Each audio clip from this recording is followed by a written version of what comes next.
അസ്സലാമു അലൈക്കും വറഹ്മത്തുള്ളാഹി തആല വബറകാതുഹു. റാഹത്തല്ലേ? അള്ളാഹു അനുഗ്രഹിക്കുമാറാകട്ടെ. കുറഞ്ഞ സമയത്തിൽ കൂടുതൽ അറിവ് എന്ന മനോഹരമായ ആശയവുമായി അൽഹംദുലില്ലാ വീണ്ടും നമ്മൾ ഒരുമിച്ച് കൂടിയിരിക്കുകയാണ്. അള്ളാഹു ഒരുമിച്ച് കൂടുതൽ കബൂലാക്കട്ടെ.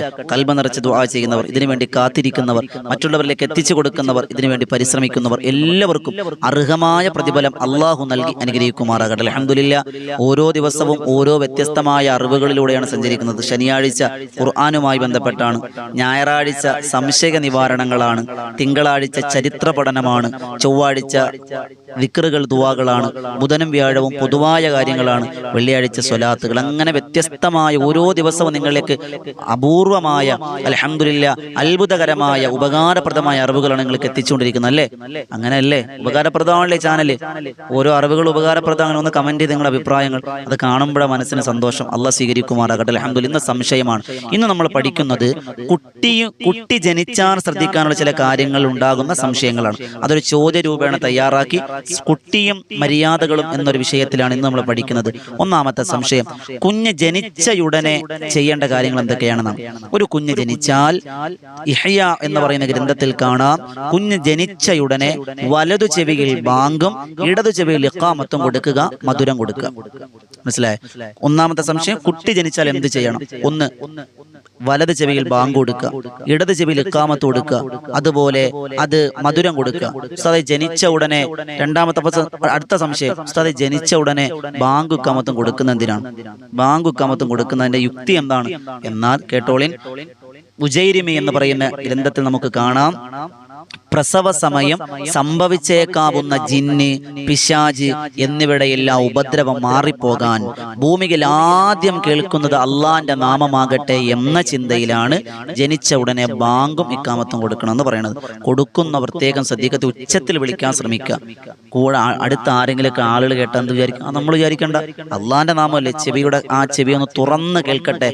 അതുകൊണ്ട് ആ പ്രസവ സമയത്തുണ്ടാകുന്ന ജിന്നുകളുടെയും ശൈത്താന്റെയും ശർറ് മാറാനും ആദ്യമായി കേൾക്കുന്ന അള്ളാന്റെ നാമമാകാനുമാണ് കുട്ടിയുടെ ചെവിയിൽ ബാങ്കും ഇഖാമത്തും കൊടുക്കുന്നത്. ഇനി എന്താണ് മധുരം കൊടുക്കേണ്ടത്?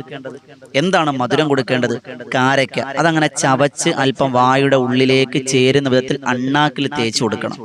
ഇനി ഉണക്ക ഈത്തപ്പഴമായാലും മതി, പച്ച ഈത്തപ്പഴമായാലും മതി. ഇത് ലഭിക്കാതിരുന്നാൽ, ഈത്തപ്പഴം ഒന്നും കിട്ടുന്നില്ല, കാരക്കൊന്നും കിട്ടുന്നില്ല എങ്കിൽ തീ സ്പർശിക്കാത്ത മധുരം കൊടുക്കാം. തേൻ ഖുർആൻ പറഞ്ഞതാണല്ലോ, അതൊരല്പം എടുത്ത് നമ്മൾ ചിലപ്പോൾ പലപ്പോഴും സംസം വെള്ളമാണ് കൊടുക്കുക, മധുരമാണ് കൊടുക്കേണ്ടത്. പ്രത്യേകം നമ്മൾ ശ്രദ്ധിക്കണം. പലപ്പോഴും നമ്മളിങ്ങനെ പ്രസവ വാർഡിന്റെ മുമ്പിൽ പല ഉമ്മമാരും നിൽക്കുമ്പോൾ കയ്യിലൊരു കുപ്പി ഉണ്ടാവും. ചോദിക്കുന്നത് സംസം വെള്ളം ഉസ്താദേ?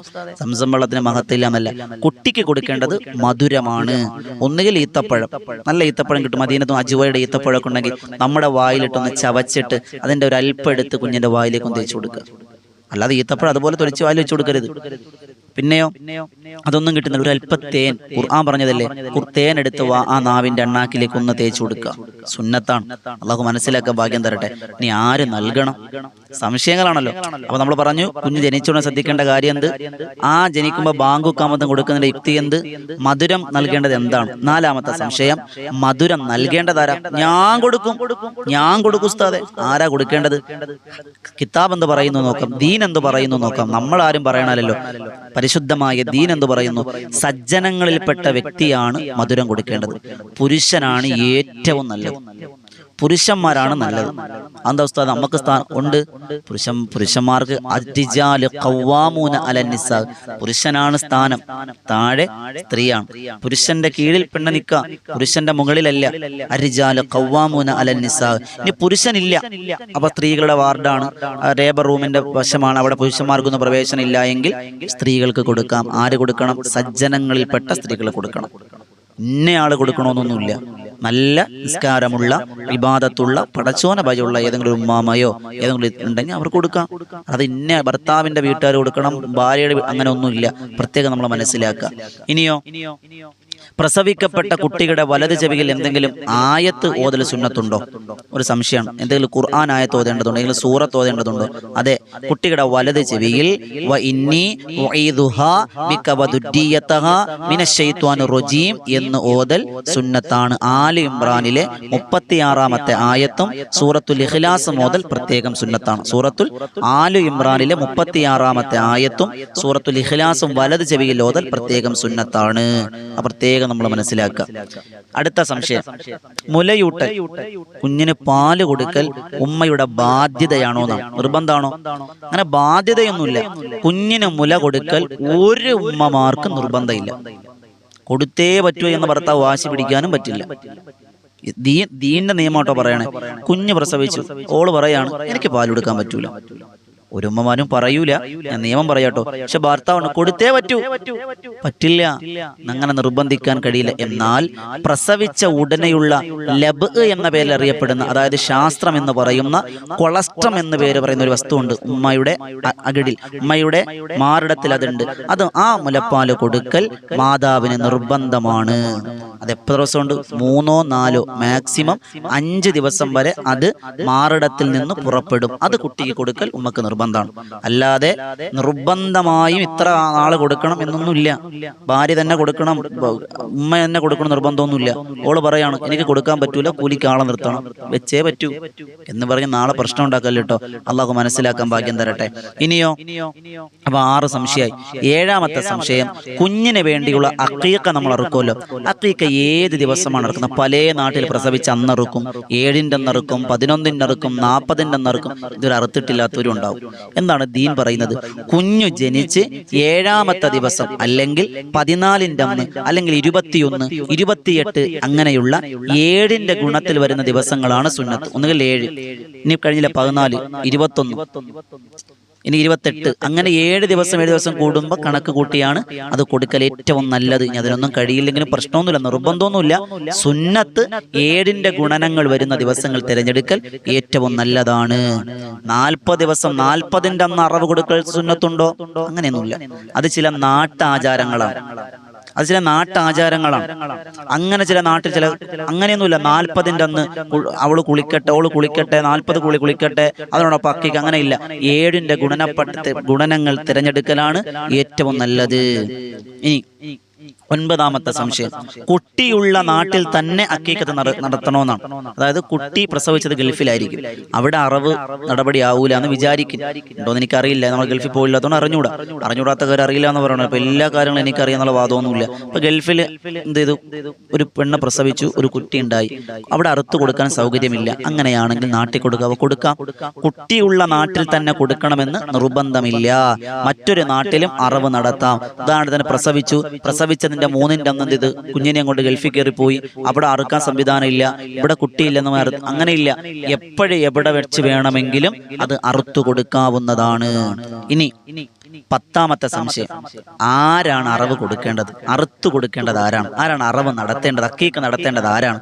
കുട്ടിക്ക് ചെലവിന് കൊടുക്കൽ നിർബന്ധമായ രക്ഷിതാവ് എന്ന് പറഞ്ഞ ഇവിടെ വലിയ പ്രശ്നം കേട്ടോ. എന്ന് പറഞ്ഞാൽ കുട്ടിക്ക് ചെലവ് കൊടുക്കൽ നിർബന്ധം ആരാണ്? വാപ്പയാണല്ലോ, വാപ്പയാണ് കൊടുക്കേണ്ടത്. നമ്മൾ പറയും ഓളെ വാപ്പ കൊടുത്തോട്ടെ, അവരെ സന്തോഷമല്ലേ, എന്റെ ബാധ്യത ഒഴിവാക്കി കിട്ടും. അങ്ങനെയല്ല, പ്രത്യേകം നമ്മൾ ശ്രദ്ധിക്കുക. കുട്ടിക്ക് ചിലവിന് കൊടുക്കൽ ആരാണോ അവരാണ് അഖീഖ അറുത്തു കൊടുക്കേണ്ടത്. 11ാമത്തെ സംശയം, 7ാമത്തെ ദിവസമാണ് സുന്നത്ത് നമ്മൾ നേരത്തെ നമ്മൾ പറഞ്ഞു. അങ്ങനെയാണെങ്കിൽ പ്രസവ ദിവസം അത് പരിഗണിക്കുമോ? അതിന് ഉത്തരം കേട്ടോളിൻ. പ്രസവം നടന്നത് പകലാണെങ്കിൽ ആ ദിവസം കൂടി കുട്ടിയെ 7 ദിവസം കണക്കാക്കണം.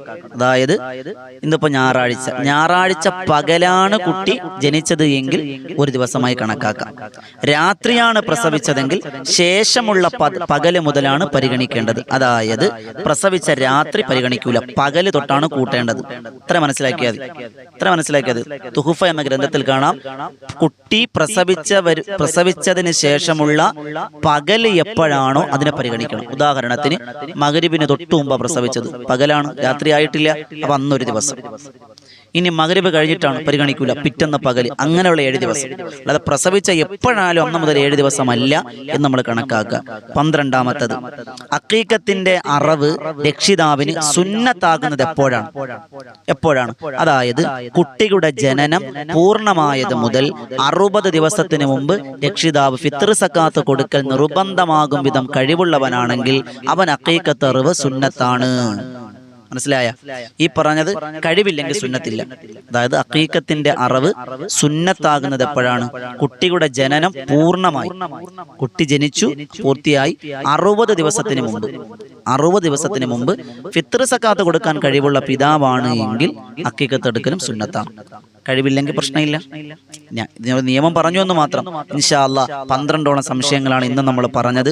ഇൻഷാ അല്ലാഹ് കുട്ടിയുമായി ബന്ധപ്പെട്ട് ജനിക്കുമ്പോൾ ഇതിന് ഓരോ വിഷയം നമുക്ക് പഠിക്കാനുണ്ട്. അള്ളാഹു പഠിക്കാൻ ഭാഗ്യം തരട്ടെ. ഞായറാഴ്ച സംശയ നിവാരണങ്ങളാണ് നമ്മുടെ കമന്റിലൂടെ വന്ന സംശയങ്ങളും അല്ല, നിങ്ങൾക്ക് പറഞ്ഞു തരാൻ ശ്രദ്ധിക്കുന്ന ചില സംശയങ്ങളൊക്കെ ഉണർത്തിയാണ് ഇൻഷാ അല്ലാഹ് ഇന്ന് നമ്മൾ ചർച്ച ചെയ്യുന്നത്. ഇനി കുട്ടിയുമായി ബന്ധപ്പെട്ട് ഏകദേശം 30ഓളം ചോദ്യങ്ങൾ തയ്യാറാക്കിയിട്ടുണ്ട്. അത് അടുത്ത ആഴ്ച നമ്മൾ ചർച്ച ചെയ്യും. അള്ളാഹു മനസ്സിലാക്കാൻ ഭാഗ്യം അനുഗ്രഹിക്കുമാറാകട്ടെ. ഇതുപോലെയുള്ള ഉപകാരപ്രദമായ അറിവുകൾക്കായി ഈ വോയിസ് ഓഫ് ഷഫീഖ് ബദരി എന്ന ചാനൽ സബ്സ്ക്രൈബ് ചെയ്യുക. അതോടൊപ്പം നിങ്ങൾ എല്ലാവരും മറ്റുള്ളവരിലേക്ക് എത്തിച്ചു കൊടുക്കുക. അള്ളാഹ് കബൂലാക്കട്ടെ. ഈ വിനീത നേതൃത്വം കൊടുക്കുന്ന ബദറിൻ തീരം എന്ന ആത്മീയ മജ്ലിസ് നിങ്ങൾ മറന്നുപോകരുത്. അതെല്ലാവരും കാണുക. മഹാന്മാരുടെ ചരിത്രം പാടി പറയുന്ന മജ്ലിസാണ്. അവരുടെ ലിങ്ക് താഴെ കൊടുക്കുന്നുണ്ട്. അതിന്റെ 1001ാമത് മജ്ലിസിന്റെ വാർഷികം ഇൻഷാ അല്ലാഹ് സെപ്റ്റംബർ 20, 21 തീയതികളിൽ ഇൻഷാ അല്ലാഹ് നടത്തപ്പെടുകയാണ്. അള്ളാഹ് കബൂലാക്കാൻ അനുഗ്രഹിക്കുമാറാകട്ടെ. അള്ളാഹിന്റെ തൃപ്തിയും അള്ളാഹിന്റെ പൊരുത്തവും അനുഗ്രഹിക്കുമാറാകട്ടെ. ഇൻഷാ അല്ലാഹ് ഇന്ന് ആ മജ്ലിസിന്റെ വാർഷികമാണ്. ഇന്നും നാളെയുമായിട്ടാണ് ആ മജ്ലിസ്. അടുത്ത ആഴ്ച ഇൻഷാ അല്ലാഹ് സെപ്റ്റംബർ 20, 21 തീയതികളിലാണ് ഇൻഷാ അല്ലാഹ് നടത്തപ്പെടുക. അള്ളാഹു ഭാഗ്യം അനുഗ്രഹിക്കുമാറാകട്ടെ. അടുത്ത ആഴ്ച, അടുത്ത ശനിയാഴ്ചയും ഞായറാഴ്ചയുമായിട്ടാണ് പരിപാടി. അള്ളാഹ് കബൂലാക്കട്ടെ. ദുആ വസിയത്തോടെ അസ്സലാമു അലൈക്കും വറഹ്മത്തുള്ളാഹി തആല വബറകാതുഹു.